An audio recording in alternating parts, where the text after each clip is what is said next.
आप लोगों ने नोएडा की निक्की के बारे में सुन लिया होगा। निक्की की माँ ने मीडिया में कहा कि हमारे जो समाज है उन्होंने दबाव बना रखा था कि भई भेजो लड़की को भेजो वहीं सब ठीक हो जाएगा और आगे से ऐसा नहीं करेगा, ये तो सॉरी बोल रहा है, वो सब उन्होंने बताया।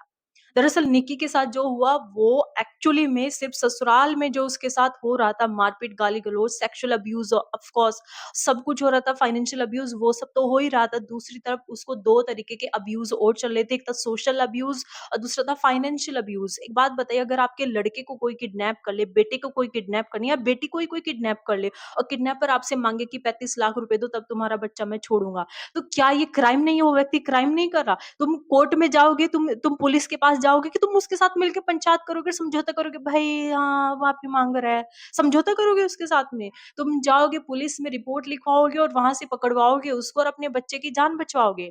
तो लड़कियों के साथ ये सब क्यों नहीं होता है? ये मेरी सगी बहन के साथ, मेरी बड़ी बहन के साथ सेम यही करने की कोशिश करी गई थी रिश्तेदारों ने, जान-पहचान वालों ने कि पंचायत तो वकील साहब आपको करनी पड़ेगी, 10 आदमी तो बिरादरी के बैठेंगे और जबकि मेरी बहन को मार-पीट करके वो बंदा बाद में खुद मायके में छोड़ के आ गया और वापस वो उसने जाने से मना कर दिया। तो मेरे पापा ने सिंपल सी एक बात बोली कि जब मेरी बेटी जाने से मना कर रही है, तो मैं उसको क्या धक्का दे दूँ घर से?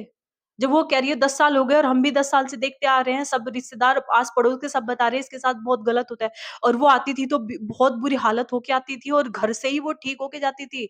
मतलब वो कपड़े भी यहीं से खरीद रही हैं। मैं हम जो कपड़े भेजते थे वो उसकी जेठानी छीन लेती थी, अपने नाम पे सिलवा लेती थी, उसके बच्चे के जन्मदिन पे रोती थी और लड़ती थी उसकी जेठानी और उसके उसके जब वो यहाँ आती थी तो उसके संदूक से उसके साथ सारा सामान गायब कर देती थी और सबके सामने कहती थी ये कुछ नहीं लाती और सब बोलते थे मुँह पे कि ये तो अपनी छोटी बहू को तंग कर रहे हैं। तो मेरी बहन का इतना बुरा हाल किया भई उन्होंने। हमें 24 घंटे डर रहता था कि मार ना दे फिर इन द एंड वो 2022 में 2013 में शादी हुई थी और 2022 में वो छोड़ के आ गई, अपने बच्चे को लेके आ गई।